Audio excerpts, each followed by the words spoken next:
pessoal, esse é o meu primeiro vídeo e tô muito feliz de estar aqui.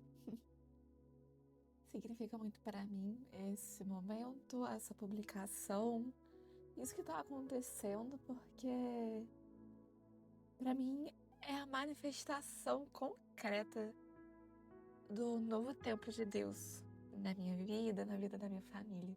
Há um tempo eu recebi algumas confirmações, algumas palavras que me fizeram perceber que eu precisava agir, sabe? Eu precisava fazer algo para cumprir o chamado que Deus me confiou, mesmo sem eu entender o porquê dele ter entregado a mim isso, dentre tantas outras pessoas, ou porque justamente esse dentre tantos outros chamados, sabe? E mesmo que eu ainda não entenda, mesmo que eu ainda não me sinta capacitado o suficiente para estar aqui, eu não me sinta digna, enfim, mesmo que eu me menospreze nesse sentido, eu precisava agir, eu precisava fazer alguma coisa. E é por isso que eu tô aqui. Essa foi a forma que eu encontrei de fazer aquilo que Deus espera que eu faça. É óbvio que eu pretendo e eu estou já, né, me aprofundando mais no tema para que eu possa ser usada de maneiras mais profundas, maneiras maiores, e também que eu descubra exatamente qual é a maneira que Deus quer que eu me porte em relação a isso tudo, sabe? Mas, enfim, eu achei que poderia ser interessante esse modelo aqui, onde através da arte, que é uma coisa que eu tenho dentro de mim, eu pinto faz um tempinho, eu comecei por volta de 2019, finalzinho de 2019, início de 2020, assim, a desenhar, a pintar, mas eu acabei parando, voltando, parando de novo, e há alguns meses eu estava sentindo uma vontade muito grande no meu coração de voltar, mas voltar de uma forma diferente, voltar pra obra de Deus. Não pintar coisas aleatórias, pintar pra Ele, pintar Ele. E por meio de uma ideia que veio do meu pai, eu tô aqui. Vou unir o chamado de Deus com a pintura.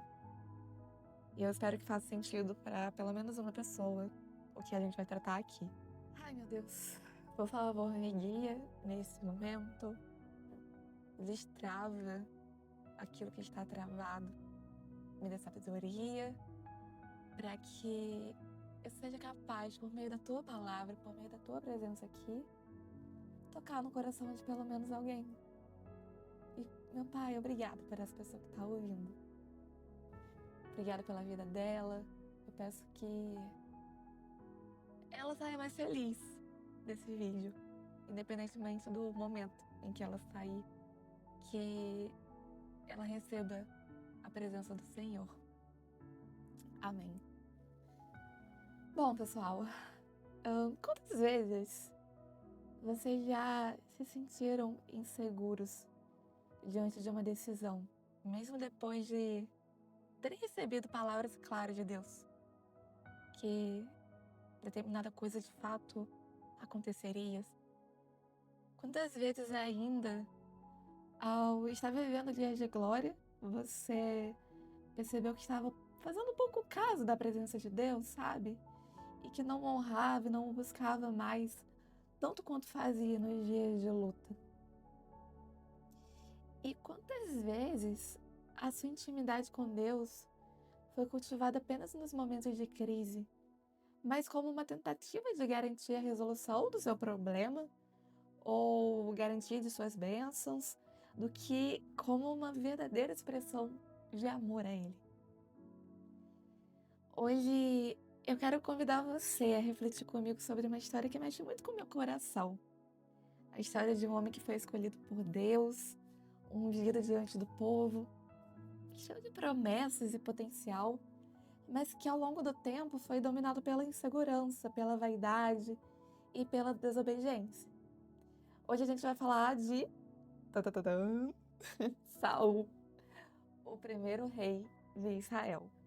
Eu vou me aprofundar um pouquinho na narrativa bíblica e a gente vai ver que, em muitos momentos, nós somos como Saul.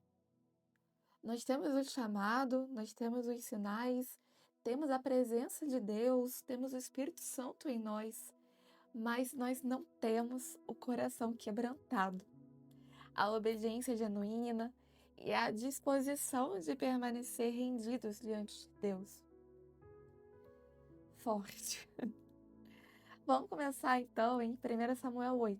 O governo nessa época não era dado por reis em Israel, mas sim por juízes.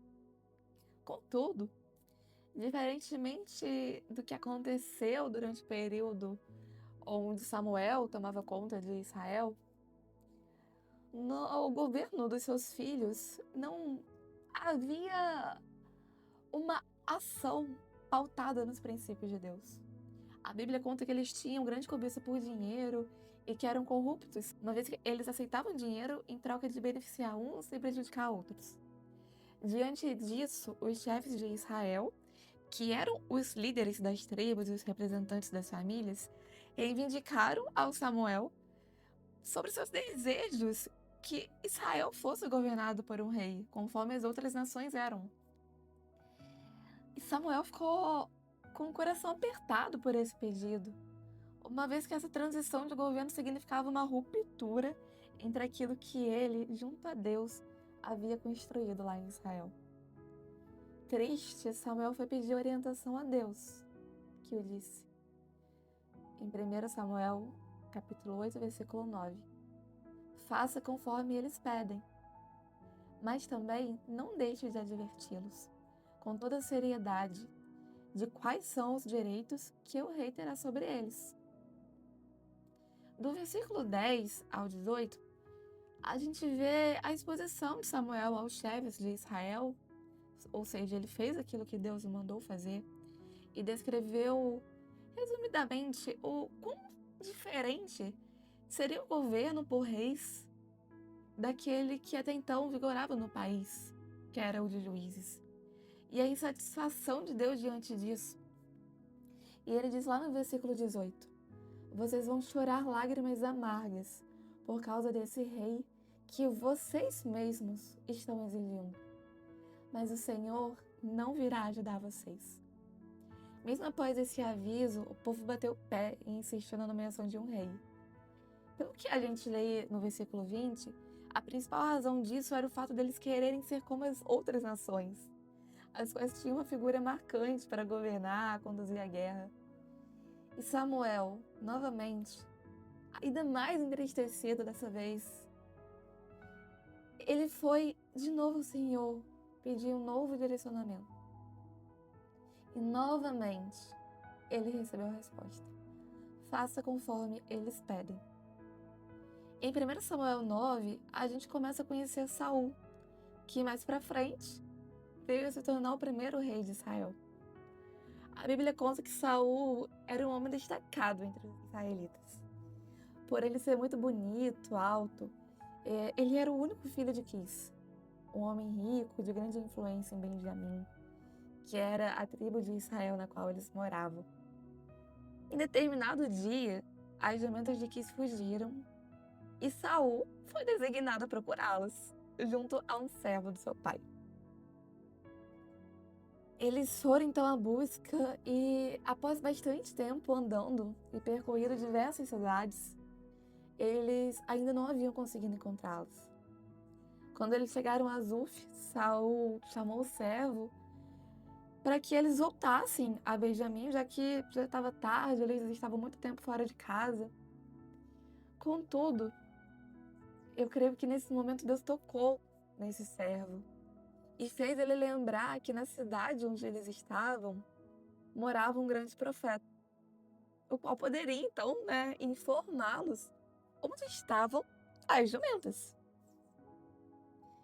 E só abrindo um parênteses aqui para dizer para vocês que no dia anterior a isso, Deus já havia contado a esse tal profeta, que era Samuel, que o homem de Benjamim iria até ele e que esse deveria ser ungido, como sinal de que ele seria o primeiro rei de Israel. Essa situação já mexe comigo, porque a gente aqui começa a ver que não há coincidência nos planos de Deus. Ele não deixa que nada ocorra por acaso. As jumentas não se perderam por acaso.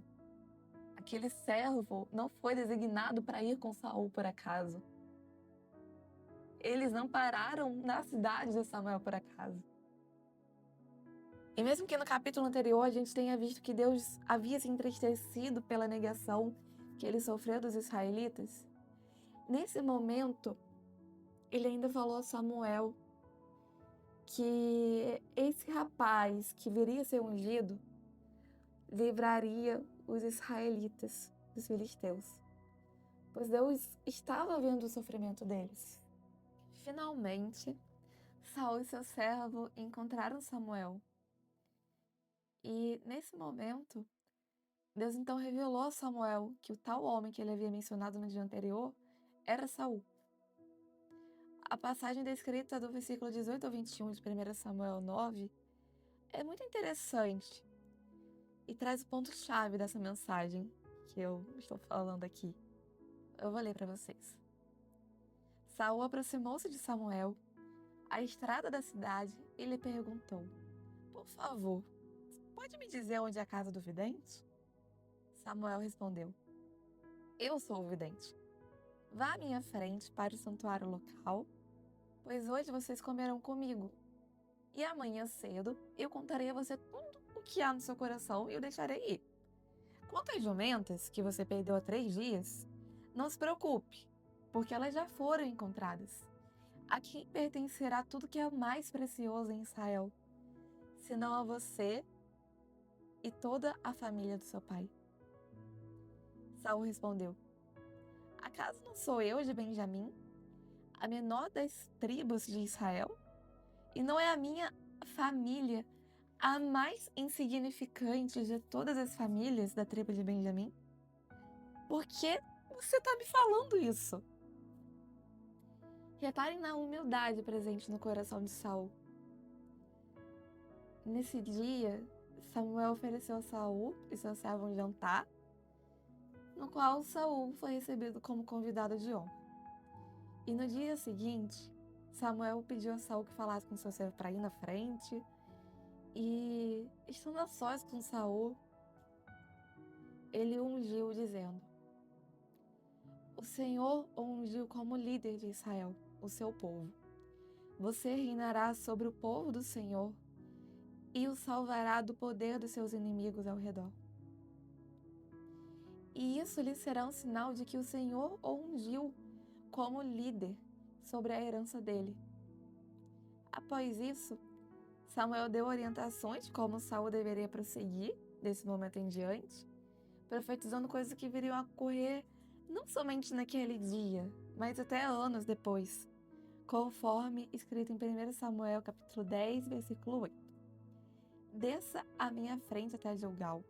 Depois, eu descerei até você oferecer holocaustos e sacrifícios de comunhão.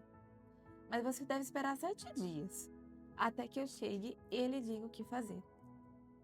Eu li esse versículo aqui, que não vai fazer muito sentido agora, mas eu peço que você guarde ele aí no seu coração, que daqui a pouco vai fazer sentido. No momento em que Saul partiu, a Bíblia conta em 1 Samuel 10, 9, que Deus mudou seu coração. Saul manteve em secreto a profecia que Samuel havia revelado. E após um tempo, Samuel tornou a reunir os líderes das famílias de Israel, a fim de divulgar, então, quem seria o rei dos israelitas. Vamos ler 1 Samuel, capítulo 10, do 20 ao 27. Tendo Samuel feito todas as tribos de Israel se aproximarem, escolheu por sorteio a tribo de Benjamim. Então, fez ir à frente a tribo de Benjamim, clã por clã, e foram escolhidos por sorteio o clã de Matri e também Saul, filho de Quis. Quando, porém, o procuraram, ele não foi encontrado. E eles consultaram novamente ao Senhor. Ele já chegou? O Senhor disse. Sim, ele está escondido no meio da bagagem.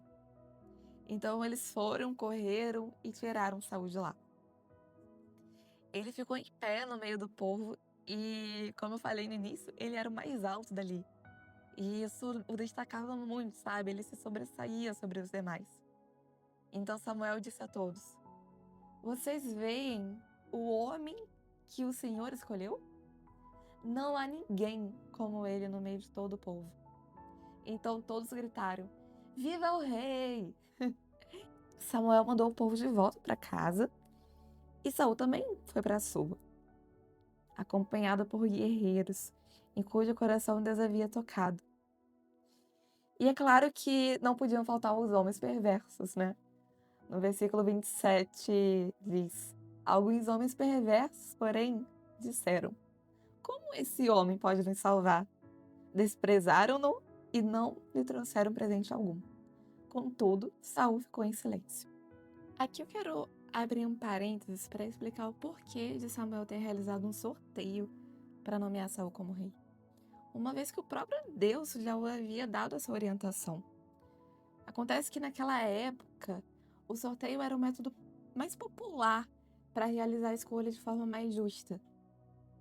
Além disso, apesar da escolha de Deus não precisar de validação humana, eu acredito que essa tenha sido uma forma de evitar confusões, sabe?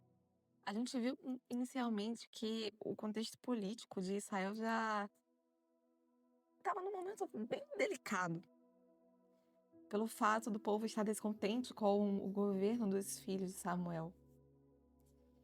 Deus não é e nunca foi um Deus do acaso, e Samuel sabia disso.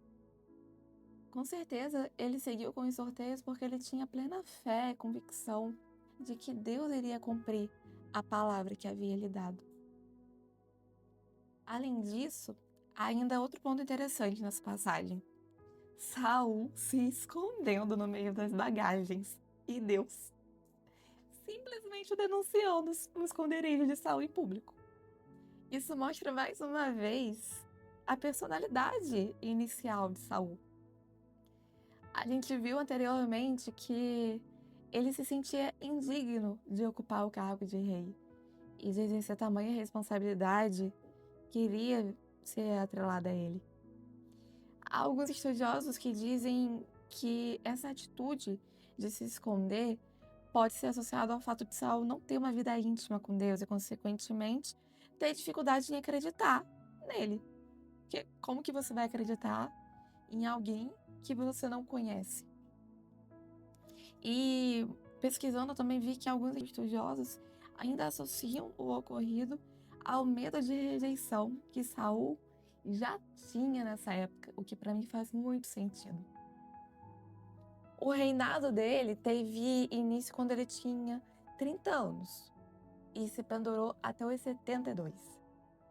Os primeiros anos de sua gestão foram marcados por sucessivas vitórias contra os filisteus, conforme Deus havia prometido. Até que uma das orientações dadas por Samuel, aquela que eu falei para você guardar no coração, veio a ser finalmente colocada em prova, anos depois.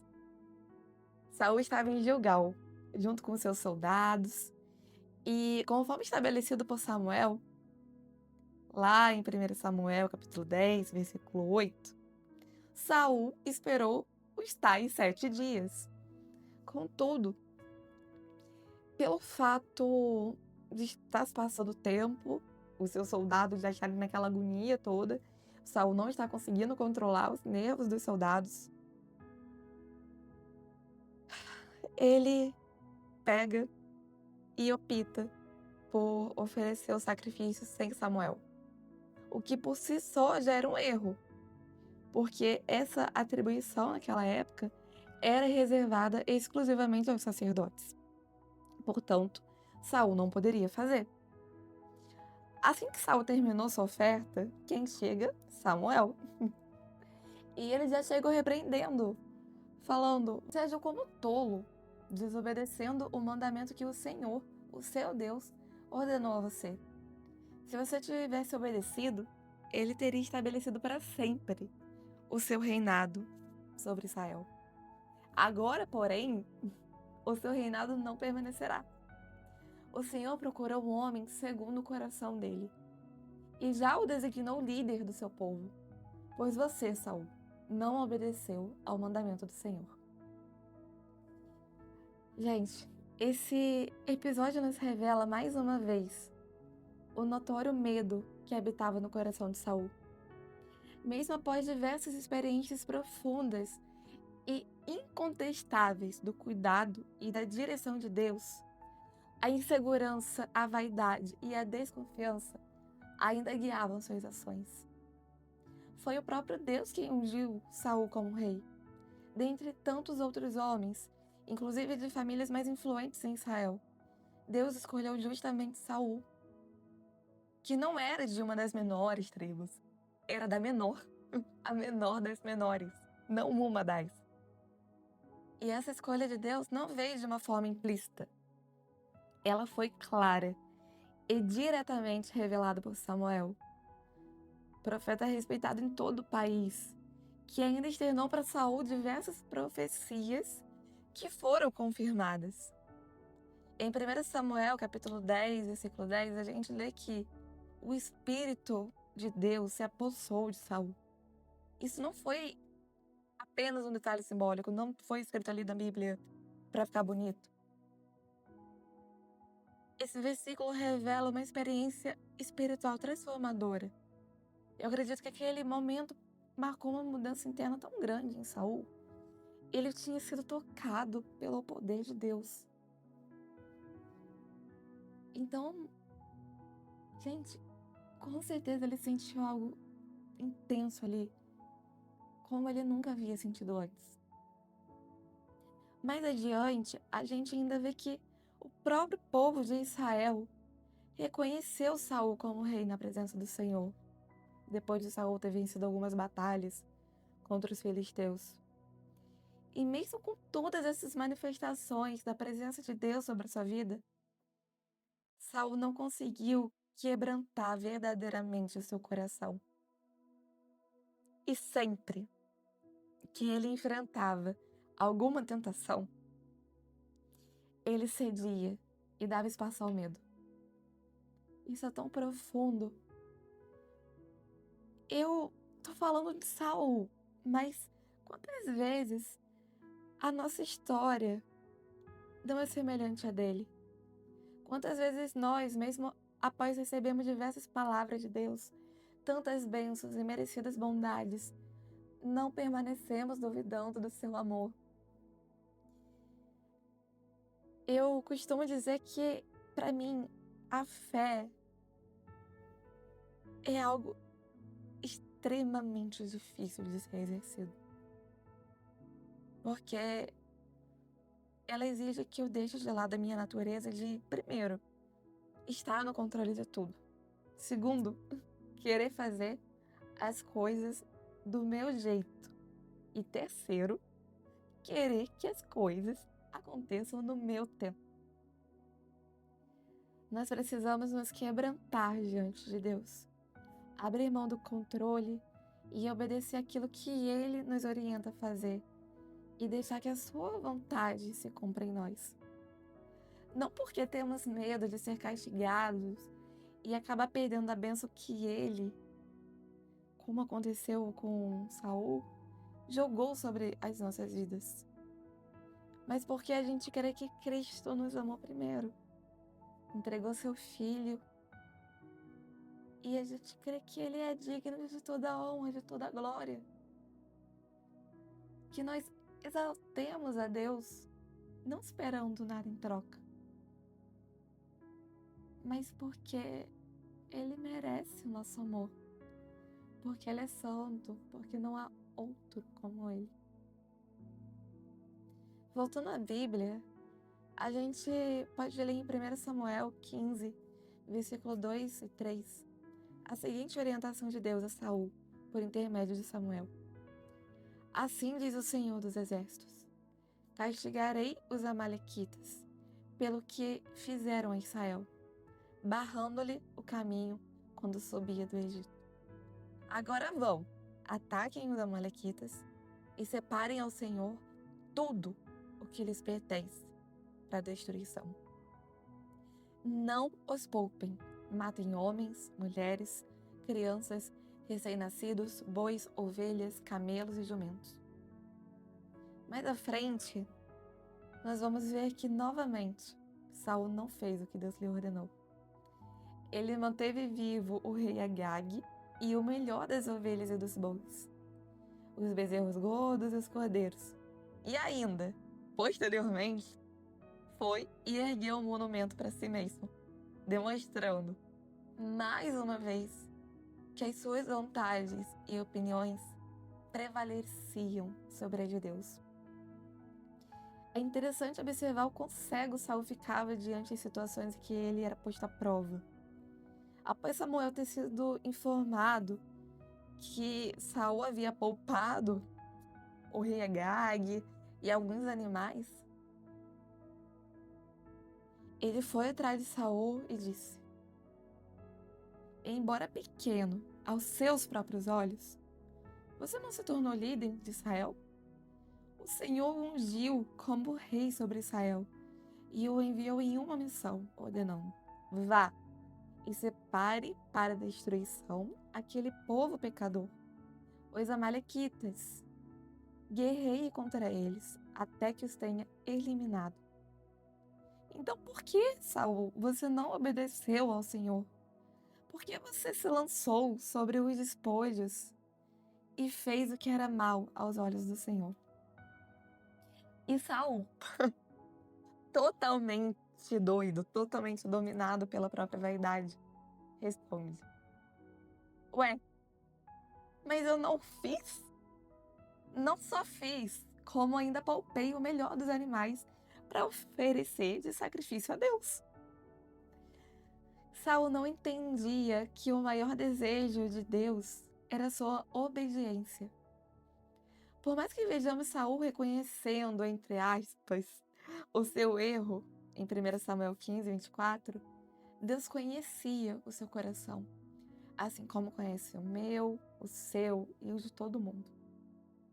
E Deus sabia que ele não havia verdadeiramente se arrependido. O coração de Saul estava cheio de egocentrismo. E eu acredito que ao Saul pedir para Deus que ele voltasse para sua presença, que ele voltasse a ter a companhia do Espírito Santo, Saul provavelmente estava preocupado com a performance do seu reinado e não verdadeiramente com a companhia de Deus.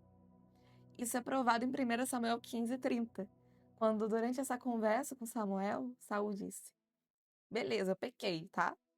Mas, faz favor, pelo menos me honra diante das autoridades do meu povo, de Israel, e volta comigo para que eu possa adorar a Deus lá, o teu Deus. Mas nesse momento, Deus já havia desprezado o reinado de Saul em seu coração. Deus já havia escolhido outro rei de Israel. Em 1 Samuel 16:1, vimos que Samuel ficou muito triste com essa situação. Algumas versões dizem até que ele sentiu dó.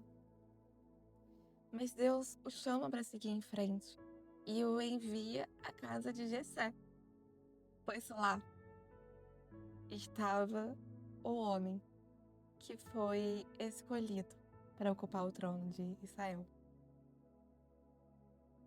Eu vou abrir um parênteses aqui pra perguntar se é só eu que fico imaginando a reação de Deus em uma situação dessa.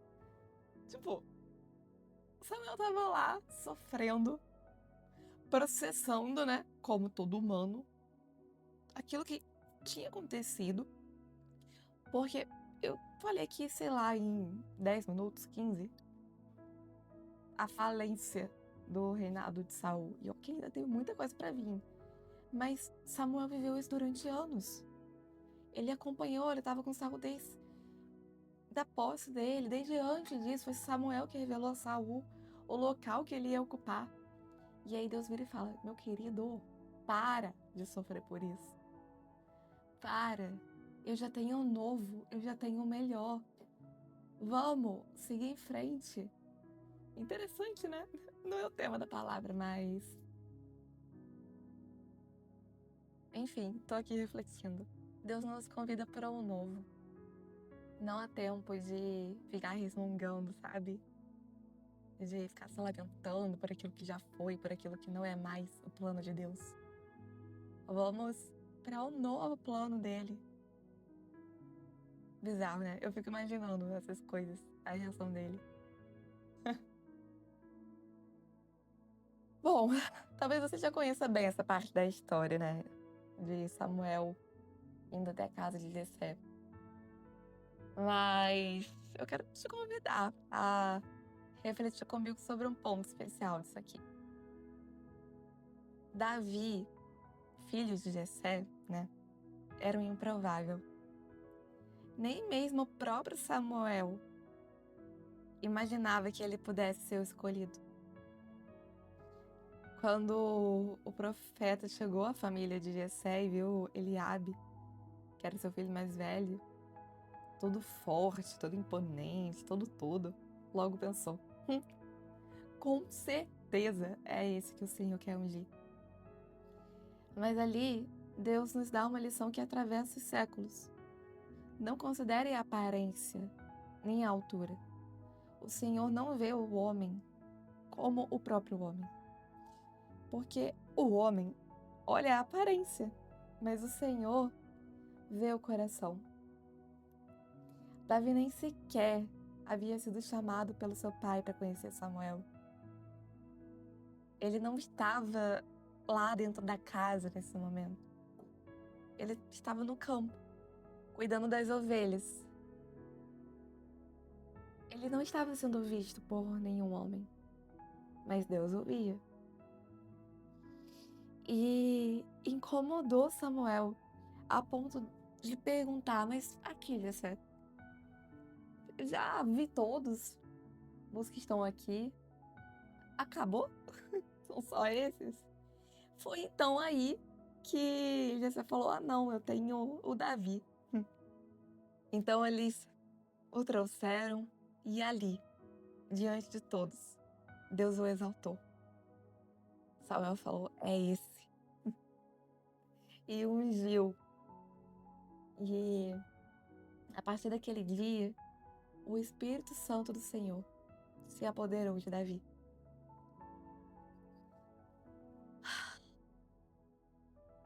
Rapaz, nossa. Esse é um tema que me toca também. E eu quero dizer pra você nesse momento que Deus te enxerga. Que você não precisa se exibir, se provar, fingir ser quem não é, ou ser como os outros para ser visto por Deus. Você é único, única. Deus te escolheu. Deus te chamou para um propósito específico que só você pode realizar. O seu passado, o seu jeito, sua personalidade, sua profissão, seu corpo, sua história. Nada disso te diminui diante do olhar de Deus. Ele te vê, ele te enxerga, ele te conhece. E por mais que você não esteja tão próximo da presença dele, por mais que você esteja sendo desprezado, Deus não se esqueceu de você. A lição que ele nos dá sobre a pequenez da significância da aparência frente ao coração é muito importante para que a gente compreenda por que Davi foi chamado de homem segundo o coração de Deus, enquanto Saul não. Saul, embora em alguns momentos tenha reconhecido, de certo modo, os seus erros e até pedido a presença de Deus, ele fazia isso de uma forma superficial, muito mais por interesse do que por verdadeiro arrependimento. Ele sabia que o seu sucesso como rei dependia da presença de Deus, mas não estava disposto a se entregar para obtê-la. A maior preocupação de Saul era a sua aparência.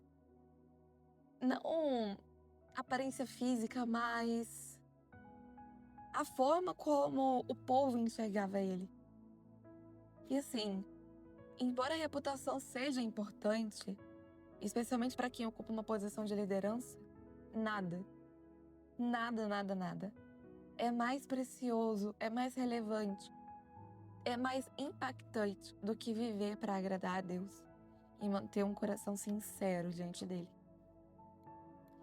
Se ao longo dos seus 40 anos de reinado, Saul tivesse priorizado obedecer à vontade de Deus e buscado ser um homem realmente submisso a ele, não precisaria se angustiar tanto como foi. Uma vez que o Senhor desejava fazer com que o reinado dele fosse próspero. E com certeza, então, ele cuidaria disso. Deus estava disposto a sustentar Saul, a guiá-lo, a abençoá-lo. Mas em troca, ele queria e ainda quer de nós uma coisa: um coração entregue de verdade a ele. Por isso eu friso aqui mais uma vez a importância de cuidarmos do nosso coração, das nossas intenções, dos nossos pensamentos. Nós estamos buscando viver uma vida para agradar a Cristo porque Ele é digno de toda a nossa honra? Ou porque queremos que a sua unção venha e recaia sobre a nossa vida e sobre os nossos anseios? Em 1 Samuel, capítulo 16, versículo 14, a gente lê que no momento em que Deus se apossou de Davi, ele foi retirado de Saul. E em seu lugar, o Senhor colocou um espírito maligno, o qual fez com que as emoções que já existiam no coração de Saul se tornassem ainda mais evidentes. Por conta disso, os servos de Saul sugeriram que encontrasse algum tocador de harpa, para que Saul fosse acalmado em momentos onde o espírito maligno começasse a se apoderar dele. Foi então que um dos servos de Saul se lembrou de Davi, que, segundo ele, era um guerreiro valente, sabia falar bem, tinha boa aparência e tinha o Senhor em seu coração. Novamente eu digo, Deus não fez nada por acaso. Saul então convocou Davi e, ao conhecê-lo, ficou encantado e pediu a Jessé para que pudesse ficar com ele lá no palácio. E assim foi feito. Durante esse tempo, Jonatas, filho de Saul, virou um grande amigo de Davi, ao passo que a intimidade e amor entre Davi e Saul também aumentavam. Contudo, desde que Davi venceu a batalha contra Golias e o jargão Saul matou milhares, Davi matou dezenas de milhares começou a ficar famoso em Israel, a inveja foi tomando conta do coração de Saul. A partir daí, frequentemente Saul, quando dominado pelo espírito maligno por parte de Deus, sentia o mais profundo desejo de matar Davi.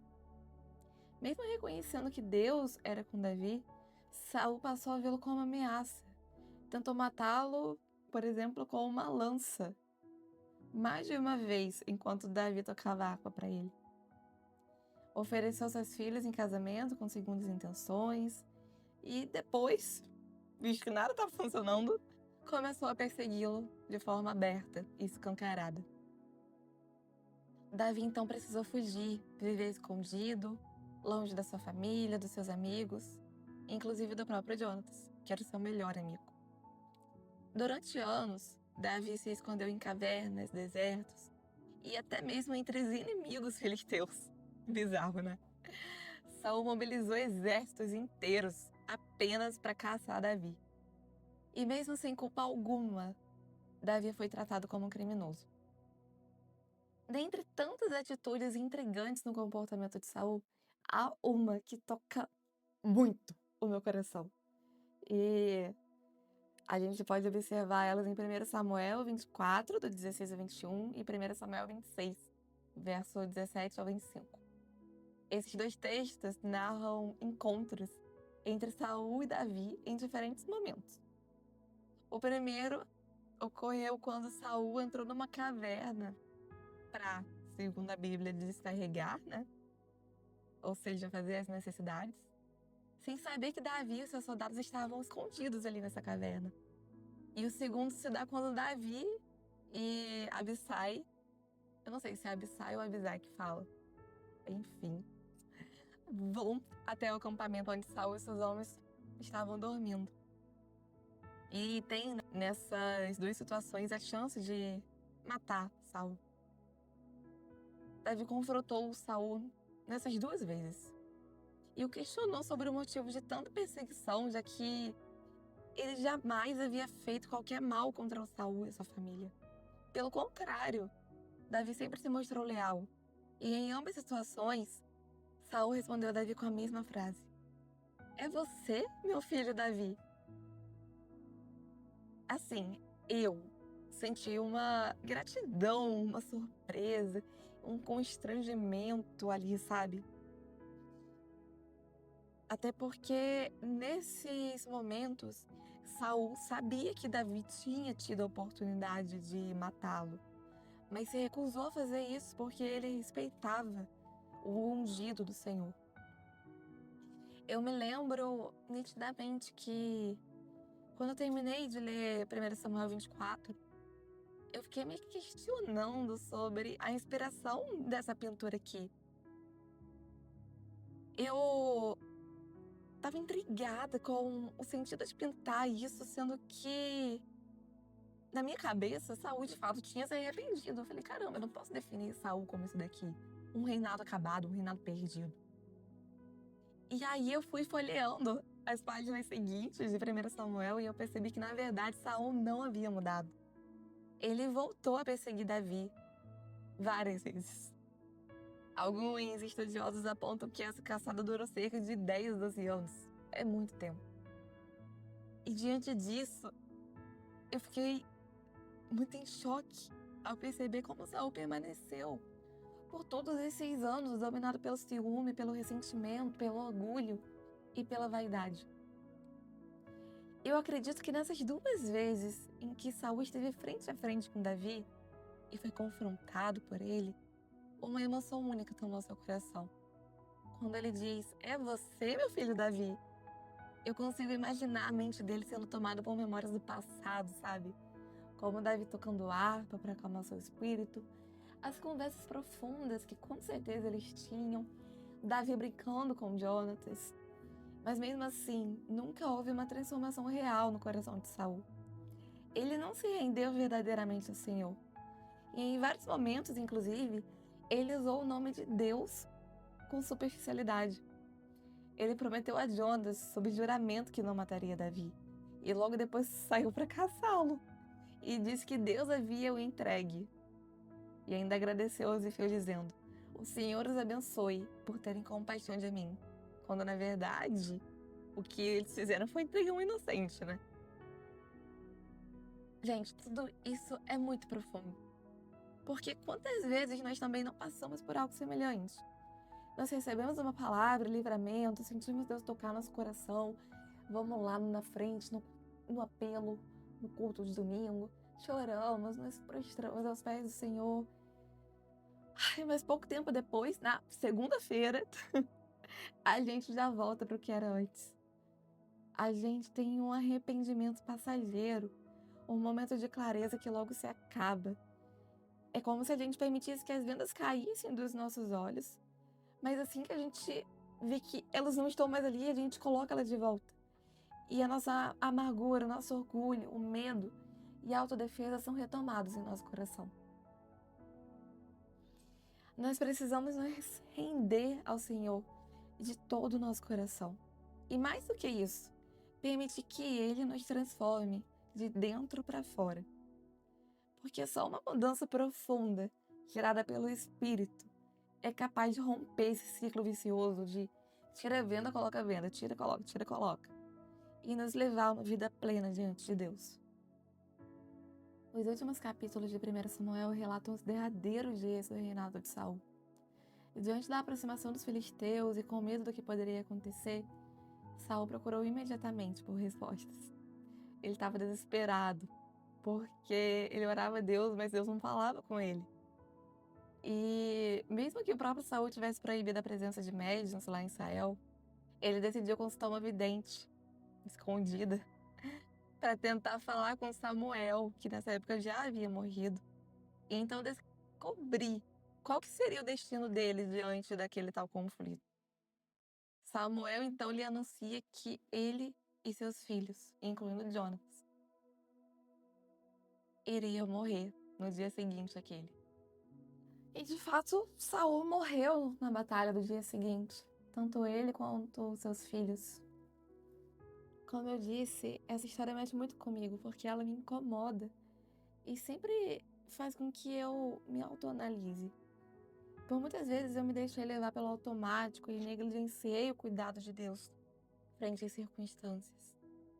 Muitas vezes eu tive e ainda tenho medo diante das situações complicadas que ocorrem vez ou outra. Como eu já falei, eu tenho a tendência de querer controlar tudo, inclusive os planos de Deus. Então é uma luta diária contra a minha própria carne, para não deixar de enxergar a essência das coisas. E como assim a essência? Deus, o cuidado dele, as promessas dele, a misericórdia, o amor, a fidelidade, ele. Por muitas vezes eu agi como Saul. E ainda ajo. Eu tive medo de fazer aquilo que Deus queria que eu fizesse. E para ser sincero, eu nem queria exatamente saber qual era a vontade dele. Porque eu sabia, lá no fundo do coração, que exercê-la exigiria que eu me desprendesse de mim mesma e saísse da zona de conforto, que é o que eu tô fazendo agora, né? Eu já coloquei de volta vendas nos meus olhos, mesmo após tê-las tirado. Eu já tive medo de perder as promessas de Deus sobre a minha vida, porque eu achei que tinha alguém mais talentoso, alguém mais digno, alguém mais preparado para isso. Quantas vezes Deus foi totalmente posto de lado e desprezado da minha vida, mesmo quando eu estava vivendo repleta das bênçãos que Ele mesmo me deu, unicamente por conta de sua misericórdia. Eu acho que foi por isso que eu me senti tão tocada pelo comportamento de Saul. Eu me enxerguei profundamente ali. E eu escolhi trazer essa reflexão para meu primeiro vídeo justamente para me servir de lembrete de que eu não quero ser como Saul. Eu não quero negligenciar a Deus no momento em que exerço aquilo que Ele me chamou para fazer, bem como eu não quero apenas buscá-lo por interesse. Eu quero ter um coração quebrantado como o de Davi, quero ter uma relação honesta e íntima com Deus e quero que o seu Espírito esteja em mim por toda a minha vida. E que as minhas ações, que o meu falar, o meu agir, sejam unicamente para agradar a Ele. Eu quero fazer exatamente aquilo que Ele me criou para fazer. E eu te convido a testar fazer isso também. Obrigada por esse vídeo. Obrigada por ter ficado até aqui comigo. Eu espero que tenha feito sentido. Muito obrigada mesmo. Eu tô com a sensação de dever concluído. A gente se vê no próximo vídeo. Se inscreve no canal. venho orado para que Deus me dê constância, me dê capacidade, para que esse projeto de fato vá para frente. Que Ele abençoe a sua vida, que Ele esteja com você no dia de hoje, na noite, esteja com sua família e que você encontre um descanso nele, porque Ele é digno, Ele te ama, você é amado, é amada.